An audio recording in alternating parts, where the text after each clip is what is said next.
Bonjour à tous, j'espère que vous allez bien. Bienvenue sur ma chaîne YouTube pour ceux qui me rejoignent.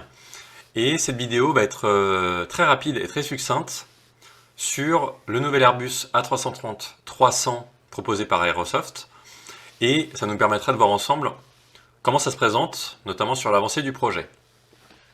Comme toujours, je tiens à remercier ceux qui me soutiennent depuis le début de l'aventure de ma chaîne YouTube.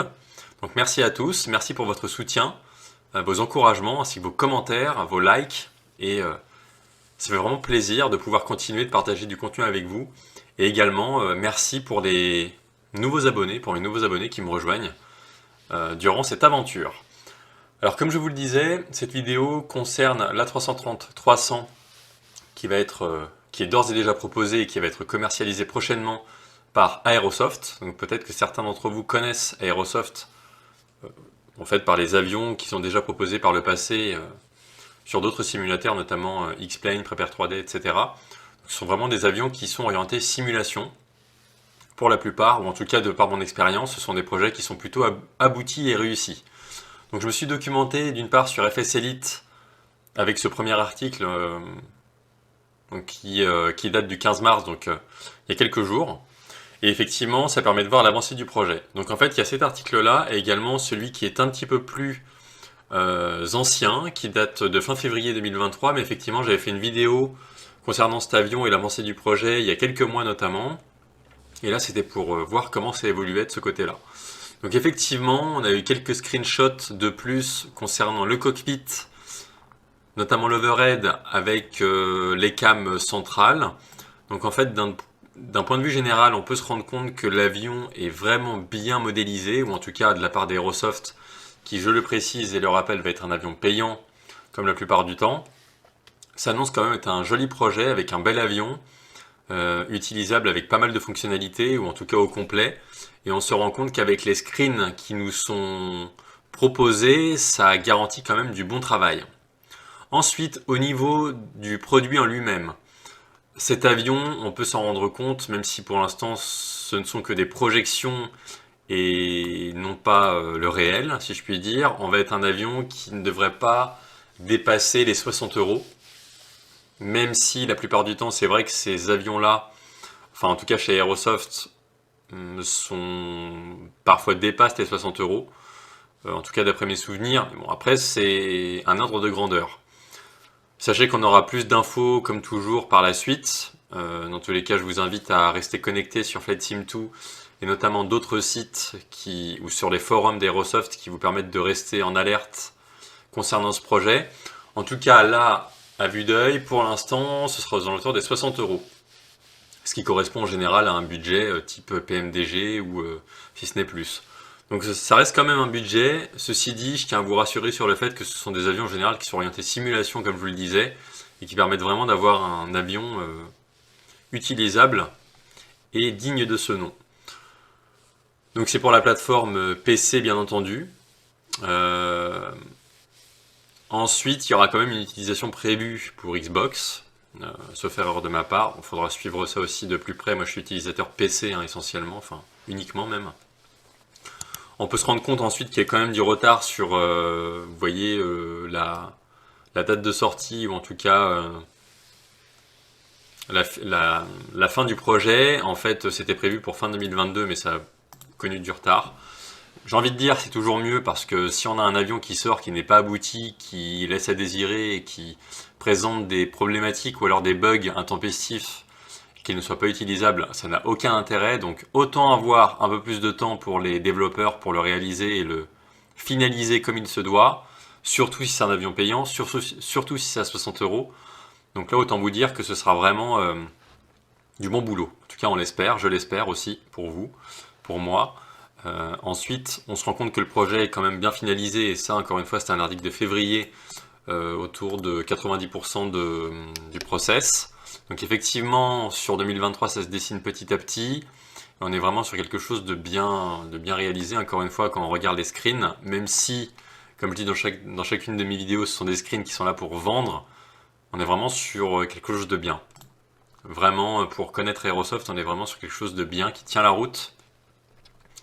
Donc ça permet de se rassurer là-dessus.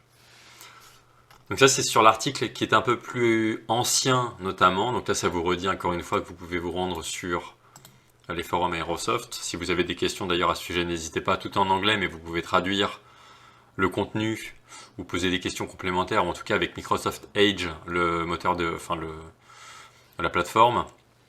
Si vous utilisez Edge en complément ou en remplacement de Firefox ou de Google Chrome, vous pouvez traduire les pages en français.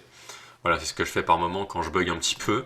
Et là ensuite, pour l'autre article qui est un peu plus récent, donc le 15 mars, on nous donne encore quelques contenus, des images extérieures par rapport à l'avion. Donc effectivement, on voit que c'est quand même bien fait. Au niveau de la modélisation, là on est sur la livrée australienne Virgin Atlantic. Donc effectivement, ça se présente plutôt bien. On voit qu'on a des reflets de lumière, comme d'habitude.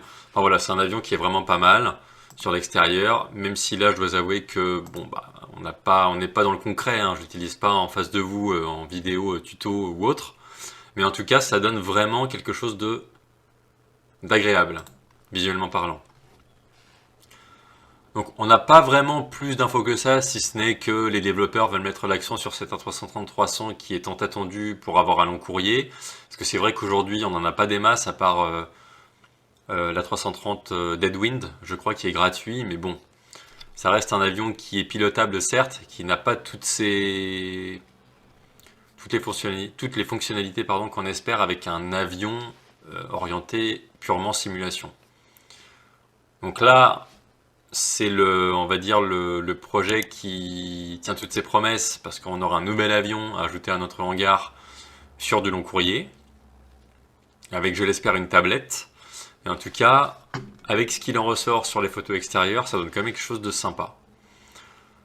Donc, on n'a pas encore réellement d'infos sur la véritable date de sortie, la release date ou alors le prix final. Si c'était qu'on a quand même voilà, plus de contenu aujourd'hui. Donc moi ce que je vais faire, c'est que je vais rester informé et en alerte sur tout ce qui peut se dessiner là-dessus. Vous voyez qu'effectivement à la fin, donc Aerosoft n'a pas encore fourni de date de sortie officielle. Ouais, si ce n'est que en fait les testeurs, et en tout cas les développeurs qui sont liés avec Aerosoft, nous informent et nous rassurent sur le fait que l'avion, le développement de l'avion et du projet sont en phase finale. Donc comme quoi ça laisse penser qu'on s'en rapproche. Je pense que là, à l'approche de la saison, enfin de l'été, pardon, en tout cas pour le printemps, il y a en général beaucoup de contenu qui sort. En plus, on attend quand même un long courrier depuis un moment. Donc ce serait vraiment bien de pouvoir l'avoir, pouvoir le tester. Je le ferai de toute façon, hein, comme à chaque fois, je le ferai pour vous. Et ce qui est aussi intéressant de savoir, c'est que PMDG annonce le développement d'un Boeing 777, 200 ou 300, je ne sais plus, mais en tout cas c'est prévu. Donc il y a pas mal de projets qui se dessinent et qu'il faut garder en mémoire et surtout surveiller. Donc, comme vous le disiez, c'est une vidéo assez rapide. Surtout, n'hésitez pas si vous avez des questions. Moi, j'aime bien comme ça vous faire des vidéos assez courtes sur des projets toujours en cours de développement et ça permet de rester au parfum, comme on dit. Donc, n'hésitez pas si vous avez des questions. Je me ferai un plaisir d'y répondre si je peux vous aider. Et puis, on se tient au courant pour la suite. Je vous souhaite d'ici là de très bons vols sur FS 2020. On se retrouve très prochainement pour d'autres vidéos et d'autres tutos, d'autres contenus intéressants à partager ensemble. Et puis je vous dis à très bientôt. Prenez soin de vous et à plus. Ciao.